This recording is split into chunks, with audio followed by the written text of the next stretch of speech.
Hello student. जैसे कि मैं अब आपको मोटिवेशन के बारे में इसके पहले भी वीडियोस मैंने आपको दिए हैं। आज अपन जो मोटिवेशन पढ़ेंगे, मैंने आपको जैसे एक बात बताई थी कि हमारे मोटिवेशन में कई लोगों ने अपनी अपनी थ्योरियां दी है। अपने कर्मचारियों को कैसे मोटिवेट करना है, इसके बारे में कई अर्थशास्त्री जो थे उन्होंने अपने अपने हिसाब से अपनी अपनी एक थ्योरी दी है। आपको एग्जाम में इन लोगों की थ्योरी के बारे में आ सकता है ना। जैसे एटफेरर, इन्होंने अपनी एक थ्योरी दी। इन्होंने एक मॉडल दिया कि इस हिसाब से हम अपने कर्मचारियों को प्रेरित कर सकते हैं। अच्छा, मैं आपको एक बात बता दूं कि ये जितने भी जो लोगों की जो थ्योरी का जो आता है एग्जाम में, अगर आप कभी कुछ मतलब अगर किसी का आपको समझ में नहीं आ रहा है कि याद नहीं है, तो आप दूसरे की जो भी याद है उसको आप लिख सकते हो। मतलब एक अर्थशास्त्री के बारे में आया, जैसे एडफर के बारे में आया कि इनके आपको मॉडल लिखना है, मोटिवेशन का मॉडल लिखना है। अब आपको एडफर का मॉडल नहीं आ रहा है तो आपको जिसका आ रहा है, अगर इसका याद नहीं, जिसका याद है उसी का आप अपने हिसाब से लिख दीजिएगा। थोड़ा बहुत अगर, क्योंकि इन लोगों के आपस में जो थ्योरी है, जो मोटिवेशन की थ्योरी है, वो काफ़ी हद तक मिलती जुलती हैं, ठीक है।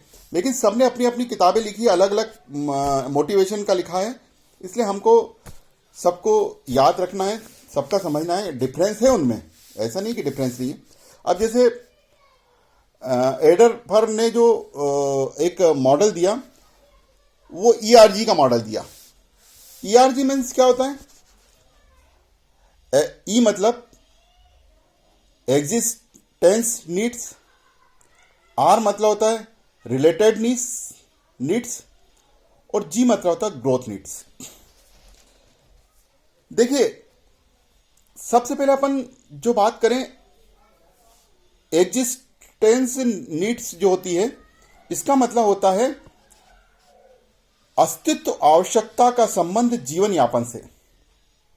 जो हमारे अस्तित्व का जो संबंध है वो हमारे जीवन यापन से, मतलब हम जो काम करते हैं वो हम अपने जीवन यापन के लिए करते हैं, जो पैसा कमाते हैं। इसमें साइकोलॉजिकल और सेफ्टी नीड्स सम्मिलित है। दूसरा होता है हमारा रिलेटेडनेस मतलब हमारे ऊपर कितने लोग रिलेटेड हैं, व्यक्तियों का साथ, इंटरपर्सनल रिलेशनशिप, ये सब हमें बताता है। फिर आती है हमारी ग्रोथ। आवश्यकता में व्यक्ति पर्सनल डेवलपमेंट करना चाहता है, मतलब वो ये चाहता है कि उसके आत्मसम्मान और आत्मबोध के लिए ये सब चीजें बहुत आवश्यक है कि उसको ग्रोथ मिलनी चाहिए, जहां पे वो है उससे ऊपर ग्रोथ मिलनी चाहिए। जैसे एक आपको एग्जांपल दूं तो एक बहुत बड़े कपड़े का स्टोर्स था। वहां पर एक अध्यक्ष थे, प्रेसिडेंट थे, काफी समय से बहुत अच्छा कार्य कर रहे थे। लेकिन एक समय के बाद उनकी इच्छा खत्म हो गई। उन्होंने अपने जो थे उनको मालिक को बोला कि भाई मैं इस पोस्ट से रिजाइन देना चाहता हूं। उन्होंने बोला भाई क्यों देना चाहते हो, आपको सब कुछ मिल रहा है यहां पर, सब कुछ है, पर बोले मैं एक ही जैसा वर्क करके बोर हो गया हूं, परेशान हो गया हूं, तो कुछ ना कुछ चेंजेस बिजनेस में होते रहना चाहिए। मतलब जो हमारे एम्प्लॉयज हैं उनके लिए हमें कुछ ना कुछ चेंजेस आवश्यक होता है। तो ये जो थी, ये हमारी थ्योरी थी, ईआरजी की थ्योरी। अब इसके अंदर ही मैं आपको जैसे बताऊंगा सेटिस्फेक्शन। अब सेटिस्फेक्शन क्या होता है कि एडफर जो थे उन्होंने कई स्तरों पे, अलग अलग स्तरों की अपेक्षा नीड्स को जारी रखने का सुझाव दिया था। नीड्स मतलब हमारी आवश्यकताएं। ये इस बात पर को तर्क नहीं देती कि एक निम्न स्तर की आवश्यकताओं को एक उच्च स्तर की के मोटिवेट होने से पहले ही पूर्ण करना चाहिए। उन्होंने बोला कि व्यक्ति की नीड्स जो है उसका बैकग्राउंड क्या है, उसके आधार पर उसकी जो नीड्स है उसको पूर्ण करना आवश्यक है। जैसे हम उसकी नीड्स पूरी करेंगे वो हमारे प्रति अट्रैक्ट होगा, हमारे काम, हमारा जो वर्कर है वो हमारे काम को और अच्छे से करेगा। एक फ्रस्ट्रेशन हो जाता है। क्या होता है फ्रस्ट्रेशन में कि कभी कभी हम एक जैसा काम जब कंटिन्यू करते रहते हैं, जैसे अगर कोई एक व्यक्ति अपने जॉब में प्रोग्रेस के द्वारा आत्मविश्वास संबंधी आवश्यकताओं की पूर्ति में सक्षम नहीं हो पाता है, मतलब वो अपने आत्मविश्वास संबंधी आवश्यकता की पूर्ति में सक्षम नहीं हो पाता, वो अपने, उसको ऐसा लगता है कि जो मैं कार्य कर रहा हूं वो पूरी तरह से वो संतुष्ट नहीं हो पाता अपने कार्य से, तो ऐसे में वो फ्रस्ट्रेट हो जाता है। मतलब लगातार कंटिन्यू मेहनत कर रहा है, सब कुछ कर रहा है, लेकिन वो सही ढंग से अपना जो परफॉर्मेंस जो दिखाना चाहता है वो परफॉर्मेंस नहीं दिखा पाता, इससे वो फ्रस्ट्रेशन में आ जाता है। तो ऐसे कर्मचारियों के हमें देखना है और हमको ये उसको मोटिवेट करना है कि नहीं, जो तुम काम कर रहे हो वो भाई हम ये तो देख रहे हैं ना कि वो मेहनत से कर रहा है, ईमानदारी से कर रहा है। ठीक है, कार्य में सफलता मिल रही है, नहीं मिल पा रही है, वो एक अलग बात है, और क्यों नहीं मिल रही है उसके हम विचार करें और सुझाव दें, उसको दूर करें उसकी प्रॉब्लम्स को। तो ये होता है फ्रस्ट्रेशन। फिर आता है हमारा फ्रस्ट्रेशन रिग्रेशन। अब फ्रस्ट्रेशन रिग्रेशन का मतलब क्या होता है, ये उस व्यक्ति को जिसने लगातार फ्रस्ट्रेशन का अनुभव किया हो उसे एक निम्न स्तर के प्रति अपना ध्यान शिफ्ट करने के लिए प्रभावित कर सकती है, जो कि अधिक सख्त और वेरीफाई करने योग्य जरूरत है। एक व्यक्ति बहुत लंबे समय से फ्रस्ट्रेशन में, तो ऐसे समय हमें, जब अगर हम देख रहे हैं कि यार वो लंबे समय से बहुत समय तक फ्रस्ट्रेशन में है, तो हम उसे उस कार्य से दूसरे कार्य में शिफ्ट कर दें। हम अपने जो हमारा कार्य है हम उस कार्य से उसे दूसरे कार्य में शिफ्ट कर दें। जब वो दूसरा काम करने लगेगा तो स्वाभाविक है वो, अगर वो कोई नया कार्य है तो उसको सीखने में उसका दिमाग लग जाएगा, और अगर उसके मनपसंद का कार्य है तो उस कार्य को बहुत अच्छी तरह से कर पाएगा। तो हम उसको शिफ्ट कर दें, हम उसके काम से उसको चेंज करके दूसरे काम में डाल दें। यह होता है फ्रस्ट्रेशन रिग्रेशन। एस्पिरेशन, एस्पिरेशन जो होता है, ये जो भी स्टेज होती है, लक्ष्य होता है, कोई व्यक्ति ग्रोथ नीड की पूर्ति करता है तथा अधिक शक्ति से वो उसे संतुष्ट करने में मोटिवेट होता है। जब हम किसी को कोई एक गोल दे देते हैं, वो उस गोल को प्राप्त करने के लिए कंटिन्यू एक्टिव रहता है, और वो जैसे अपने उस लक्ष्य को प्राप्त करता है वैसे ही वो खुद मोटिवेट हो जाता है। भाई जब हम पढ़ाई करते हैं और पूरी मेहनत करते हैं और जब हमारा रिजल्ट अच्छा आता है तो हम खुद मोटिवेट हो जाते हैं और आगे और पढ़ाई करने या और कॉम्पिटिटिव एग्जाम देने की तैयारी करने लगते हैं। तो ये होता है एस्पिरेशन मोटिवेट। इसके कई बेनिफिट्स होते हैं, है ना, और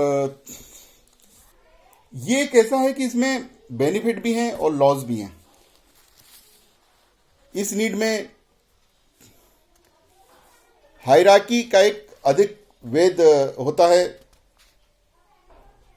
ईआरजी जो थ्योरी हमारी, वो प्रारंभिक कंटेंट थ्योरीज को कुछ शक्तिशाली बिंदुओं को लेती है, और कार्य का जो प्रोत्साहन होता है वो सबसे समकालीन, मतलब बहुत अच्छा होता है। ये इस थ्योरी को अगर हम लेके चलते हैं और अपने कर्मचारियों से काम करवाते हैं तो उसके हमको कई बेनिफिट्स प्राप्त होते हैं।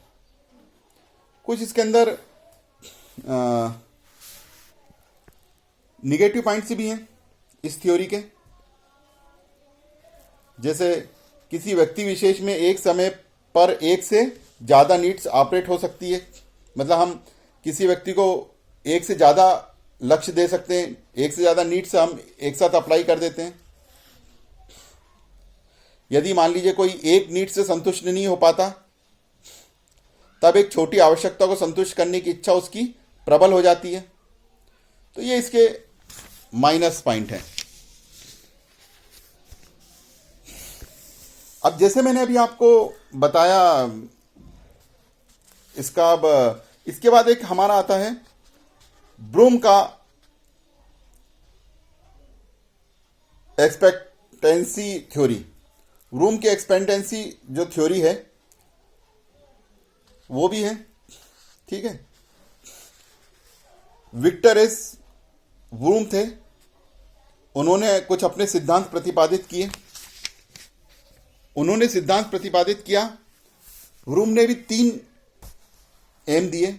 जैसे एक इच्छा, व्यक्ति कितना लाभ पाना चाहता है।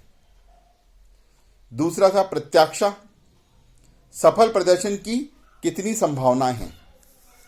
और तीसरी है संभावना, प्रदर्शन में कितना लाभ होगा इसका आकलन करना। 3 कारक। एक है वैलेंस। वैलेंस शब्द किसी रिवार्ड को प्राप्त करने की आकांक्षा से होता है ना। यदि कोई व्यक्ति विशेष प्रमोशन की लंबे समय से अपेक्षा कर रहा है, वो ये चाहता है कि उसका प्रमोशन हो और नियमित रूप से उसके लिए वो प्रयास भी कर रहा है, तो ये प्रमोशन ही उस व्यक्ति विशेष के लिए एक हाई वेल्थ की वैलेंस होगा। मतलब कोई व्यक्ति अगर कंटिन्यू ये इच्छा रखता है कि मेरा प्रमोशन हो, और फिर उसका जब प्रमोशन होता है तो यकीनन यही उसके लिए एक बहुत बड़ा मोटिवेशन हो जाता है, क्योंकि वो उस नीड्स को प्राप्त करना चाहता है। वो अपनी पसंद, अपने कंटिन्यू प्रयास करता है उसके लिए, तो उसको वो प्रमोशन देना आवश्यक होता है। इंस्ट्रूमेंटलिटी शब्द किसी कर्मचारी की इस मान्यता से जुड़ा है कि एक बार यदि वो अपने टास्क को पूरा कर लेता है तो उसे रिवार्ड मिलेगा।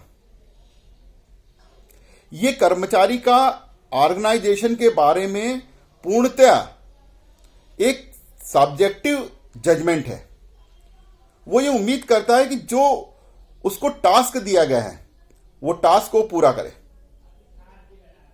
और वो टास्क को जब पूरा करता है तो वो ये उम्मीद लगाता है कि उसे कुछ रिवार्ड ऑर्गेनाइजेशन की तरफ से मिलना चाहिए। और जैसे उसको वो टास्क पूरा करता है, उसे रिवार्ड मिलता है, वो अपने आप में मोटिवेट हो जाता है, वो अगले टास्क की फिर तैयारी करने लग जाता है। तो इस तरह से ये भी मोटिवेशन का एक है। तो इस तरह से कई जो अलग अलग अर्थशास्त्री थे, उन्होंने अपने कई मॉडल दिए, और उन मॉडलों को आपको सभी जितने भी हैं उनको सबको आपको मैंने अभी जो बताया है, इनको ये खास थे, पिछली परीक्षाओं में आ चुके हैं, तो इनको आप अच्छी तरह से तैयार कर लीजिएगा। मॉडल कई प्रकार के होते हैं, है ना, तो इनको आपको तैयार करना है और जो भी पूछा जाए उसका आपको कंप्लीट करना है। खास तौर से ब्रूम का मॉडल जो है वो एग्जाम में कई बार आ चुका है। Okay, thank you.